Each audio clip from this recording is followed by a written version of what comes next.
Hello friends, आइए आज हम लोग एक छोटे से टॉपिक के ऊपर बात कर रहे हैं। और जो आज का जो टॉपिक जो है बायोलॉजी का टॉपिक है, जिसको बोलते हैं सेल डिवीजन।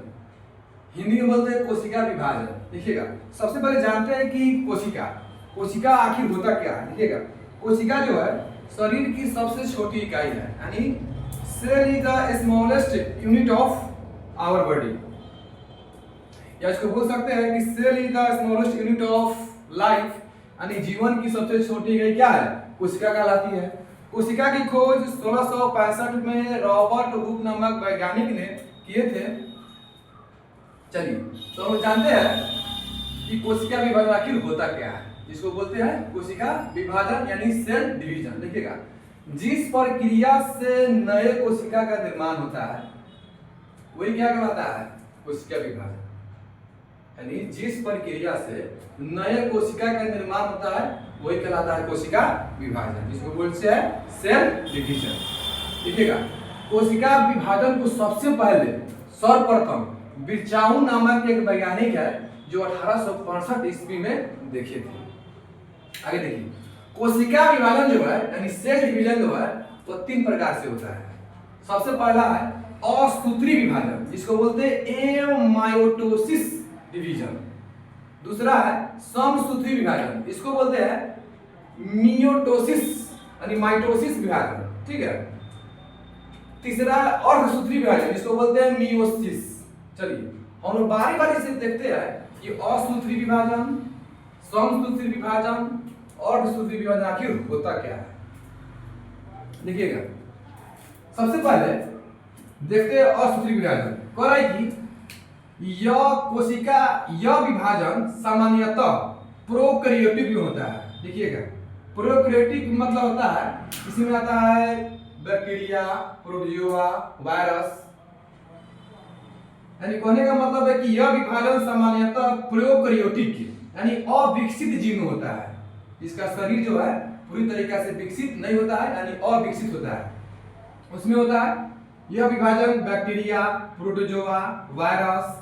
इस प्रक्रिया में क्या होता है कि एक मातृ कोशिका यानी एक पेरेंट सेल में यानी केंद्रक यानी सेंटर या कोशिका द्रव्य, जिसको बोलते हैं साइटोप्लाज्म में संकुचन के परिणाम स्वरूप 2 पुत्री कोशिकाओं का निर्माण होता है। देखिए, क्वेश्चन पूछता है कि बताइए कि असूत्री विभाजन किसमें होता है, तो असूत्री विभाजन जो है वह बैक्टीरिया, प्रोटोजोआ, वायरस यानी कहने का मतलब प्रोकैरियोटिक जीव में होता है। ठीक है, यानी अविकसित जीव में होता है।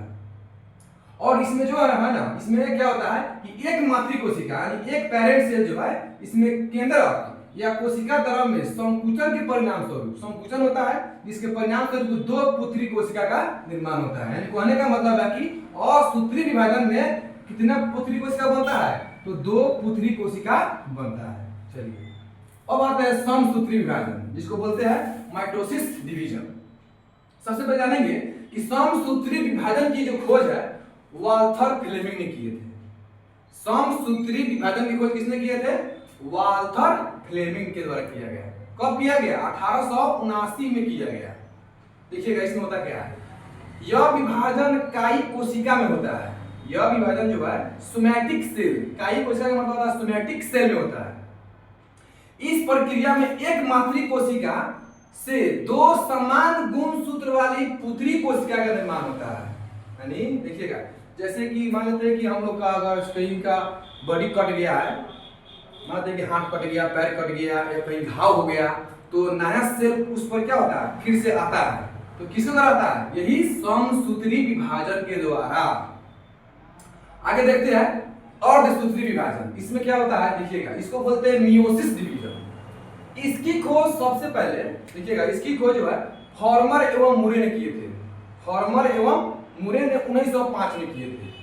आगे देखिएगा, इस विभाजन में केंद्रक एवं कोशिका द्रव्य में 2 बार विभाजन के परिणाम स्वरूप आधी गुणसूत्र वाली 4 पुत्री कोशिका का निर्माण होता है। बताइए, यानी अर्धसूत्री विभाजन में कितना पुत्री कोशिका का निर्माण हो रहा है, तो 4 गो। ठीक है। यह विभाजन केवल लिंगी जनन, इसको बोलते हैं सेक्सुअल रिप्रोडक्शन वाले जीव में होता है। यह विभाजन जो है वह लिंगी जनन में होता है, यानी सेक्सुअल रिप्रोडक्शन वाले जीव में होता है। ठीक है, इस विभाजन में केवल जनन कोशिका का निर्माण होता है, यानी यह विभाजन जो है अर्धसूत्री जो है इसमें क्या होता है, केवल जनन कोशिका का निर्माण होता है। आगे देखिएगा, इसमें स्पर्म और ओवम का निर्माण होता है, यानी अर्धसूत्री विभाजन जो है इसमें क्या होता है, स्पर्म और ओवम का निर्माण में होता है। आगे देखिए, इसमें क्रॉसिंग ओवर होता है, यानी क्रॉसिंग ओवर जो है केवल अर्धसूत्री विभाजन में होता है। ठीक है, एक और बात यहाँ पे देखिएगा, सभी कोशिकाओं का निर्माण पूर्ववर्ती कोशिकाओं से होता है। यह बात किसने कहा, तो यह बात जो है रुडोल्फ विर्चो नामक एक वैज्ञानिक है, उन्होंने कहा कि सभी कोशिकाओं का निर्माण पूर्ववर्ती कोशिकाओं के निर्माण से होता है। कौन कहा, रुडोल्फ विर्चो ने किया।